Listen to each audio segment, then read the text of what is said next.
What's going on, Jets fans? Welcome back to another video here on Pig City Hockey. Now, today we're going to be talking about Cole Perfetti. And the reason why I want to talk about Cole Perfetti today is because he's a very interesting prospect the Jets have. Now, if you haven't already watched my Jets prospect tier list, go check it out. The link will be in the description below. But more importantly, I ranked Cole Perfetti the #1 Winnipeg Jets prospect in the S tier, which also means that I think he is NHL ready. Now, that's just my opinion, but a lot of other people agree with that. Now, whether or not he deserves to have an entire 82-game season at the NHL level all depends on how he plays. We all know that. The NHL is a show-up type of league, and if you don't show up, you'll get sent right back down. But nonetheless, as a guy who was our 10th overall pick 2 years ago in the 2020 draft, he's had a very interesting, I would say, the last year and a half, based off of the whole COVID world that we live in and how he had to go from playing in the OHL with it closing down and then getting the opportunity, even though he's technically by the rules not allowed to play by age in the AHL just yet with the Manitoba Moose, because of the OHL not having an actual season due to COVID,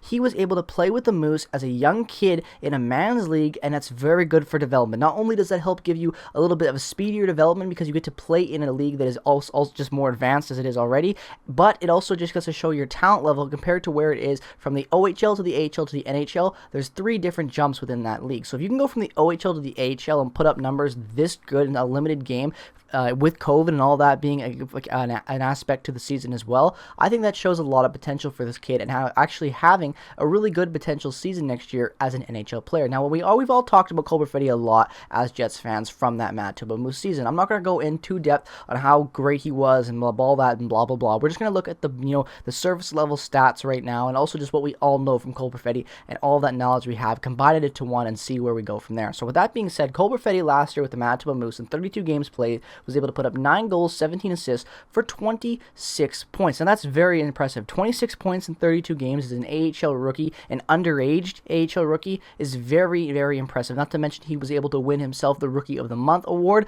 during one of those months of that season, and was a very good overall player compared to all the other rookies as well that were in the AHL last season. Now, when you look at the Jets next year, for the upcoming season, and you look at the top 6, it actually has a bit of a question mark surrounding that. Now, I know that might seem weird, but when you actually look at it, we do have a lot of questions around this top 6 as it currently stands right now.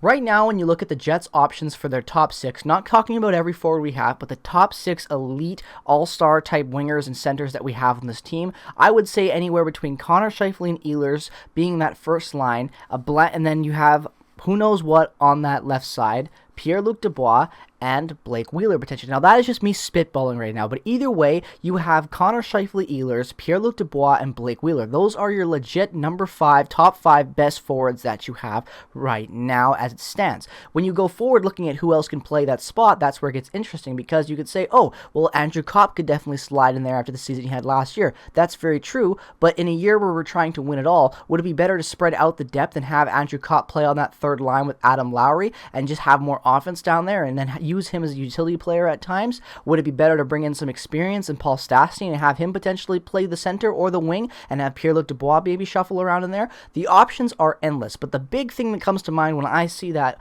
top 6 is Cole Perfetti could be a really good addition to that second line. When I look at the first line between Connor Scheifele and Ehlers, there's not really much I would do to change that. I think if that line is really given enough time to blossom at the NHL level, it could be one of the most deadly lines in hockey. And when you look at the second line, Pierre-Luc Dubois is due to have a bounce back year. I know I've been very hard on the guy, and with good reason, I feel like, but nonetheless, I have to see what he shows me next year in a full 82 games where he's healthy from the start and playing with wanting to be happy and all that. When you look at the Columbus situation, that had been building up for a couple of months, and it definitely bled into the training camp and into the start of the season with his contract and the demands for the trade, and obviously that shift and everything else we get into. So Pierre-Luc Dubois is definitely a wild card next year without any question, but so is Cole Perfetti, because when I look at the Jets right now as they structured in the forward core, I would much rather have a young Cole Perfetti come up, potentially play well in that top 6 type of role, and have a top 6 of Connor Scheifele, Ehlers, Cole Perfetti playing with Pierre-Luc Dubois and Blake Wheeler. Then you could bump the third line down to have Stastny as your center, put Andrew Kopp there, and maybe throw a guy like Christian Vesalainen or Jansen Harkins. Then you have a fourth line of Adam Lowry being the center, which is already some of the deepest center core you have in the league. I think if the Jets want to have a lot of success next season, what they need to do is use Adam Lowry as a fourth-line center, but use all four lines equally. When you look at what the Jets had back in the 2017-18 run to the Western Conference Final, Paul Stastny was our number 2 center. That bumped down all of the center cores that we had that year with Brian Little playing as well, so that Adam Lowry was actually the fourth-line center, Brian Little the third-line center, Stastny the second, and Scheifele being the first. I think this year, potentially, even though Stastny's a lot older than where he was that year, that season, and everything, I think using a lineup that type, a center lineup that similar to that year, could be really beneficial for the Jets. Center depth is everything, and if you trade Patrick Laine because you think your center depth is what's going to make the difference in the playoffs, I think you better have pretty damn good 4 lines of center and not just roll a mediocre center spot. Now, I know it also brings up the question of what do you do with David Gustafsson, but nonetheless, I feel like even David Gustafsson jumping into that 4th line spot and having Stastny on the wing, the possibilities are endless.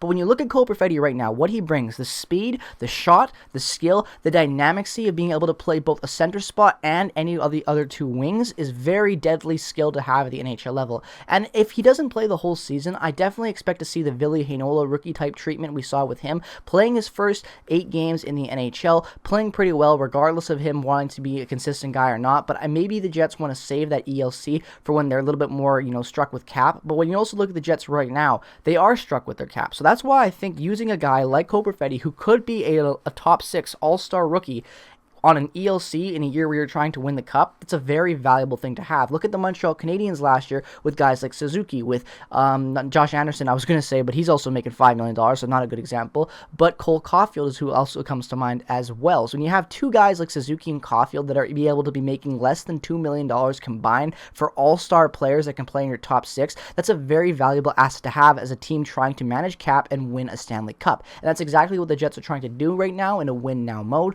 So I think it makes a lot of sense to have Cole Perfetti come up and at least start the year with the Jets. If he doesn't deserve to play with the Jets, obviously send him down. You have so much flexibility within your roster if you're Paul Maurice that it's worth trying him out at least, and I think that is the big thing I want to see from Paul Maurice and the coaching staff going into the season. I want to see Cole Perfetti on this team. If Ville Heinola isn't on this team and we have a third pairing of Dylan DeMello playing with Logan Stanley, obviously I'll be annoyed, but at the same time, I trust that pairing based off of what I saw last year in the limited minutes that they did play together, so I think that, you know what, I can trust that and believe that and put my faith into it and see if Logan Stanley gets better. But I think that Cole Perfetti needs to be with this Jets team at the start of the 2021-2022 season. He's too valuable, he's too skilled, and if it doesn't work, you send him to the AHL and give him a full year down the year. But if it does work and he's able to put his game together slowly but surely and click and be an effective top 6 type winger for us as a rookie on an ELC, that is exactly the type of thing that can push us over the edge and win the Winnipeg Jets their first ever Stanley Cup in franchise history. But with all that being said, let me know your thoughts on Cole Perfetti and whether or not you want to see him playing with the Jets next year. Let me know all your thoughts about the Jets roster and whatnot, and your thoughts and questions about the Jets going into next season in the comments section below. Make sure to check out my Twitter and all my other affiliated links down in the description as well. Also, all that being said, also subscribe. It really does help the channel out as we're approaching almost 2K subscribers, getting up there, only a couple hundred more. So any support you can give the channel is always greatly appreciated. So with all that being said, peace, love, and positivity to all you beautiful people out there in the world. I will see you very, very soon with some more Jets content. Check out for tomorrow in your sub box because we're going to be having my list of my top 5 favorite Jets from the 2.0 era. So if you're interested to check that out, it'll be coming out at 7 p.m. Pacific time, so 7, 8, 9 Central time. So stay tuned for that in the morning, obviously. And with all that being said, peace, love, and positivity. Have a great rest of your day, and go Jets, go.